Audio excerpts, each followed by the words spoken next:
Okay, well, here we have a new situation. Interestingly enough, all attempts to hook up the GoPro 8s via the USB cable to the computer have failed. The GoPro Connect refuses to connect. It is an app that runs on the desktop, and it's not working. And don't know why. Restarted several things, given up. What we're looking at here is the only really reliable way to show a GoPro camera onto the Windows PC, and that's through the app called Phone Link.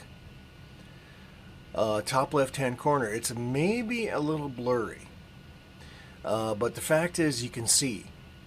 And that's okay because we're not going to use it for like really super close-up things anyway. We'll use the camera for that. We'll use the phone for that.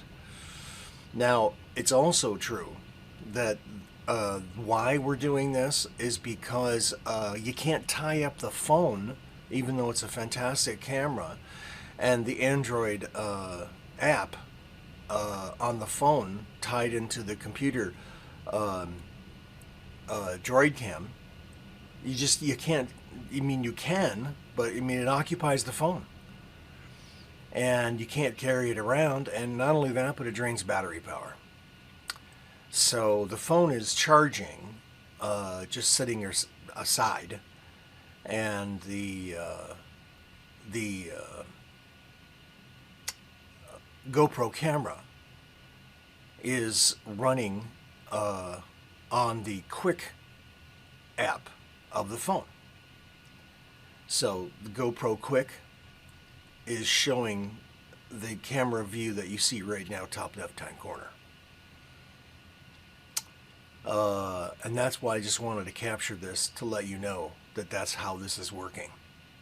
So it is a lot of machinations to get this stuff to work properly. Why? Because there's only so many USB cameras that you want to plug in, and so many USB cables, etc., etc. Why? Again, why? Because you can't have cables running everywhere.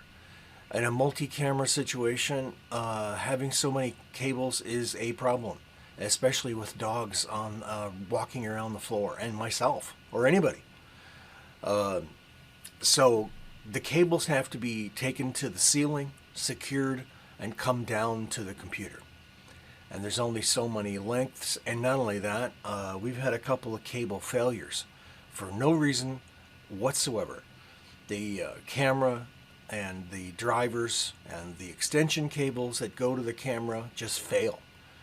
And this may be because we're trying to do it on the cheap by using cheap little webcams whenever we use a webcam. Now the encouraging thing is the Adesso camera that I'm looking at you now on has performed very well as the of course the Microsoft LifeCam. So all the other smaller cameras that we have around here, like the one behind me that's facing my chair that says the 172 Wargame. So if I spin around, you'll see me on that camera view. That one's a fixed focus, a fixed field of vision, and it can't be expanded. You can't zoom in. It's just for web conferencing, just to sit and next to your computer and do web conferencing. That's all it is for. So it's a question of what is the device for? Use the device for what it's for, and don't try and fudge it. Don't try and force it to do things that it's not naturally going to do. So the Adesso camera seems to be one of the more reliable webcams, and we'll look into that, maybe getting another one, so we can put that on the game table. I like the field of vision for the Adesso camera, and of course the LifeCam has got that cinematic, 1600 pixels wide or something. But that's why the better views are these wide angle or just wide I don't want to say wide angle because that almost implies fisheye. As you can see with the life cam view, bottom right hand corner, it's not fisheye. So the GoPro is running on the camera quick app, on the phone quick app, and that's going to drain the battery power of the camera. Now the phone is plugged in, it's charging all the time. The camera, the GoPro camera,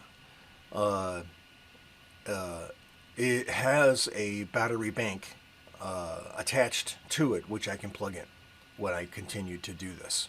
But right now, this is just an explanation as to what the machinations are, once again, and how they're not reliable. And that you have to watch out for all these cables running everywhere. Best thing to do is put them to the roof, take them to the computer, and or to where the computer wall is or whatever, and drop them down. Try and do not let those cables be on the floor, unless you can route them in a way that they don't get stepped on. Anyway, and also the USB cable extensions, maybe 10 feet, maybe 16 feet. I found, as I said, some of them are failing, or the drivers are failing, or the power doesn't get carried on the cable good enough for the camera to be detected. And that's why the driver fails, the camera fails. Because the cable itself maybe has issues. So I guess the conclusion is, if you're going to use a USB camera, you probably have to pay for a really good USB extension cable. That's all I want to say on that. So there we are. Come back with more. Quick little update. Okay, well, here we have a situation where I have decided to get rid of the USB attempt cable from the GoPro 8 to the computer, because I'm just having too many problems with that GoPro, what's it called? GoPro webcam is not functioning. So I'm done with it. The USB cable is still plugged into the computer and going to the GoPro 8. And apparently it's charging the GoPro 8, which is fine. Why? Because what we're looking at here, top left corner, is the live stream of the GoPro 8.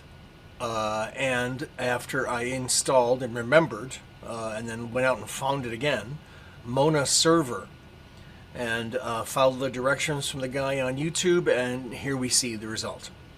It's a fisheye, it's a wide angle. Not crazy about that, but I don't think there's anything I can do about it unless I manually put a lens in front that will counteract that fisheye lens. But it's okay, you know why? Because it shows the whole game table, at least this part of the quad game.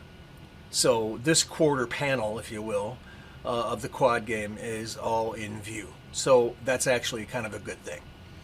Not that we're, not that this is going to be the way forward, or this is what we would do in a quad game and have this wherever we need it to be, just hooking it in and so on into OBS and putting it on its little gooseneck and moving it around the table. It's not that. It's just that we now know that we can do it again. So we remembered what we forgot. And Mona server with the GoPro 8 is this result here. Instead of using the Android camera idea because it occupies the phone. In this case, the phone is just live streaming the GoPro 8. I can still use the phone. It's just sitting here next to me. So there we are. So I'm glad about that, and I know I can get this working now. But here, the other question is, how many RTMP, how many streams can you do from how many GoPros, right? I have another GoPro 8. Can I live stream from that one too? I don't know. Will it have the same URL? I don't know. How many GoPros can you stream to OBS? I have a feeling it's only going to be one.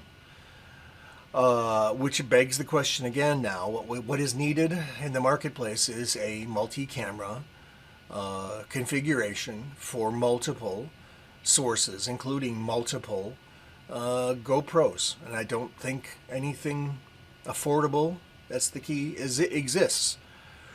So in other words, if you were to say, yeah, a home studio producer, me for instance, would like to have a multi-camera environment And therefore, first of all, does it work out of the box, or does code have to be written to accept different RTMP streams because they can't all be the same, right? Or they'll collide and you won't see a thing. You only take one camera out of how many GoPros that you have. I don't know. Maybe it has to be a GoPro 9, 10, 11, 12 in order to work, with more. You can't have the same brand. You can't have, or the same version.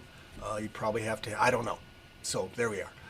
All right, so now we got this far going, and everything seems to be in order. We'll move on and continue to do the inventory analysis of all the figures that are going to be in the game at Adepticon and RockCon 2024 in November. So yes, we are way ahead of schedule and planning, I should say, we're planning way in advance of these events, because we know that 2024 is going to be a rocky